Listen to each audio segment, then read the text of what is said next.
Do you identify as the black sheep in the family? Do you feel like an outsider? Do you feel as though your sibling has been treated better than you your entire life? Have you wondered what the situation is and how to deal with it? Well, if you're in this situation, you can't miss this video.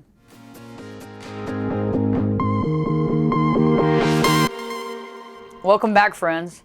Today I'm talking about narcissistic parenting when there are two children, when parents pick their favorites. This is a real deal.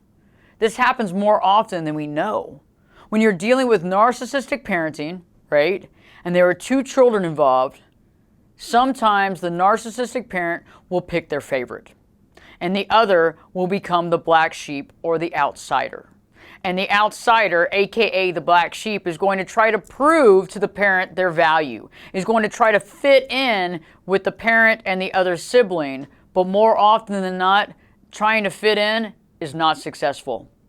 There's more arguments, there's issues, and even triangulation that takes place in the situation.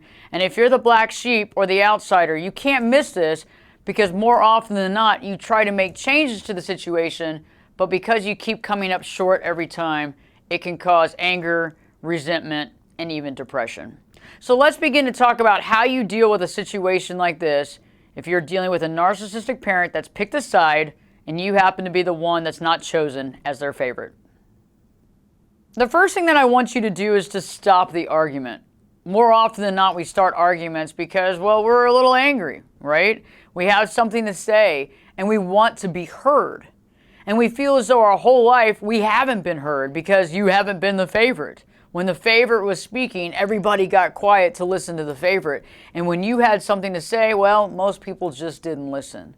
So I want you to be aware of the fact when you start arguments to be heard, because often, more than not, that backfires on you and causes more issues, and it also causes you to be more angry because your parent doesn't give you the acceptance you want and doesn't see that value and just ends up escalating it and pointing out your flaws. Secondly, I want you to stop defending yourself, okay? That's one of the biggest things that happens in these situations is when a parent has picked a favorite. The non-favorite is trying to defend themselves and show why they are valuable, why they are a good child, why mom or dad should love them, when in reality, no matter what you do, it's probably not going to change their mind. Because when a parent has picked a favorite, there's a certain pecking order and echelon. And more often than not, that parent is not going to accept that they've taken favorites and is not going to take responsibility for that as well. So trying to defend or trying to even show what's going on is not going to be beneficial. The third thing that I want you to think about, and I've dealt with this with many clients in my office, is that they try to figure out what was the bad thing they did. What was the thing that they did to upset mom or dad that caused this to happen? Was it something they did in elementary school? Was it something they did in middle school? What was the action? What was the situation that predicated them to be the black sheep? Well, I'm here to tell you, more often than not, you did nothing to make this happen. It is not part of your responsibility to find the time that you did XYZ that caused your mom or dad to choose your sibling over you, okay? Children are children, kids are kids, peeing in the bed, all that kind of stuff happens. That's not supposed to be a judgment call based on who is the favorite and who's not. And so I want to put that into your mind because I think sometimes more often than not, we feel that the burden of the issue resides within us and we try to make all those changes. We try to figure out how to change things so that we get that acceptance, but in reality, it's not going to change anything because it never had anything to do with any actual action or thing that we said. Number 4, I want you to realize the triangulation that's going on here in this situation. Okay, because in order for them to be right, you have to be wrong. So think about the triangle. Take the parent, the narcissistic parent that's picked sides as one, right? Your sibling's another, and you're the other, right? So that makes up the triangle, right? And so in order for this situation to continue to rock and roll in the same status quo, you start the argument, or you start defending yourself, they gang up on you, right? they gang up on you and they try to show or try to push blame toward you, or they point out that you're being the aggressive one, or you're starting the argument, right? And then they point out how you're wrong.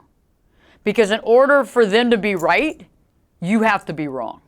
So every time you enter into the situation with them, they're going to beat you down because they have to keep their same role alive. Because that's how they know themselves. That's how they've defined themselves. And so every time you play the game with them, you end up becoming wrong. You end up being the one that's defending yourself, and then they kind of mentally and emotionally beat back on you. Number 5, you will be the scapegoat. Back to that triangle, right? You're going to be the scapegoat because they have to find somebody to blame, okay? And unfortunately, when you are considered the black sheep, you have become the person that they can blame for anything because they're not taking responsibility for their own actions. Think about that, okay? And another thing is that the favorite doesn't want anything to change, right? I hate to say that, but maybe in the beginning, maybe your sibling kind of felt bad that you kind of got the short end of the stick, you know?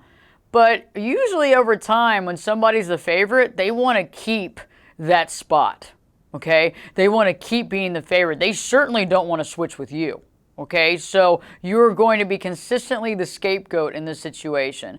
I have some good news throughout this video, but I'm just trying to put things into perspective because I think that we feel that if we illuminate the situation, everything's going to change. But the more we try to illuminate the situation, the more the other two people will fight to stay up on top and to make you be the one that has to defend themselves. Number 6 is that nothing you say is going to change the situation, okay? Nothing you say or point out is going to change the situation because when you try to get close to the actual real situation, i.e., you love my sister or brother more than me, you treat them so much better than me, I'm treated as the scapegoat, I'm treated as the outsider, can you please help me realize why this is happening? That's usually going to backfire because they don't want to deal with reality whatsoever, okay? And also, when you point this kind of stuff out, there's actually something that they're doing wrong. Okay? And in this situation, the narcissistic parent does no wrong, right? And the child, even the adult that's your sister or brother that is being chosen as the golden child, definitely doesn't want to lose their spot in the family dynamic. And they don't want to point out anything either because they don't want to get cross with the narcissistic parent. The 7th thing that I want you to do is every time you engage with an argument or defense or trying to point out something or hold on to these expectations that eventually your mom or dad's going to be that awesome parent or eventually your sister or brother's going to point out the obvious and y'all are going to be this awesome family and there's going to be kumbaya time, I want you to recognize that the power that you're giving them, okay, is fueling the situation. And I want you to pull back and I want you to take your power and harness it. Because when we try to prove ourselves, when we try to engage in that kind of activity, being that we've already seen the toxic cycle and we know what's going to happen, you try to illuminate the situation, right? They get angry. You know, the parent that's the narcissist pushes back on you, right? Tells you you're wrong, you're out of line, you're irresponsible, you're the problem child. Even if you're an adult, you're the problem child. And then the golden child, right, will get involved and back up the narcissistic parent, right?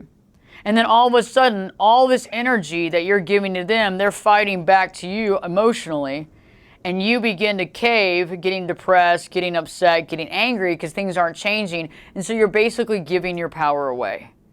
And I want you to realize when you're doing that, because all that does is lead to anger and resentment and misunderstandings, and it takes away from you as an individual. But more than that, it actually fuels them to continue to stay in their place because it gives energy and power to them because you want something so bad that they have that they're not willing to give you.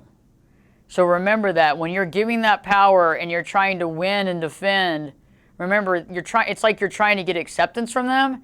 And they're not going to give you acceptance. One, because in reality, in these situations, they really haven't accepted themselves because this is a really toxic engagement, okay? And so when you're looking for them to finally accept you, you keep giving your power to them, and they keep using it as almost like mental sorcery on you to devalue you and you to feel even smaller than you did prior to the argument or the defense. Number 8, yes, your parent should be a parent. They should be a parent all the time. They should be loving and caring, and they should not choose favorites. They should not have a favorite. They should not visibly ever choose a favorite and act like that, okay? That type of response is a childlike response. That is not an adult response. That is not somebody coming from a healthy response or a wise approach. And so I am completely in your corner in this situation. I just want you to realize that going through this process is very toxic. When you were growing up in the family dynamic and living under the same roof and dealing with this day after day, I really bet that it undermined your self-esteem and your self-worth. And I bet it's caused you a lot of disillusionment. And if you're an adult dealing with that situation now, I'm just telling you that yes, indeed, your parents should be parenting properly, even as an adult, right?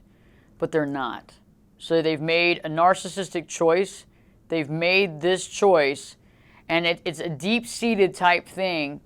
And just by you trying to prove or acknowledge the situation isn't going to change anything. Because that person would have to admit that something's wrong, unhealthy with them.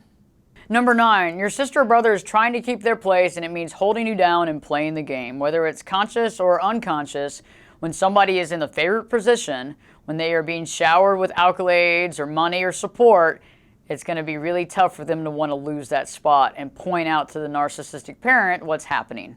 So unfortunately, you might want to expect them to do something or to be there for you or to commiserate or to say, hey, I know what's going on and I want to help. But more often than not, that's not going to help because they don't want to lose that position. They don't want to take the risk of the parent getting angry with them, and they don't want to lose that edge that they have because whether it's money, financial support, mental support, whatever it is, they don't want to lose that. So if you're holding out for them to stand up for you, it's probably something that you want to pull back as well because it's more often than not going to happen. And number 10, the more you wage war, the more you get shamed.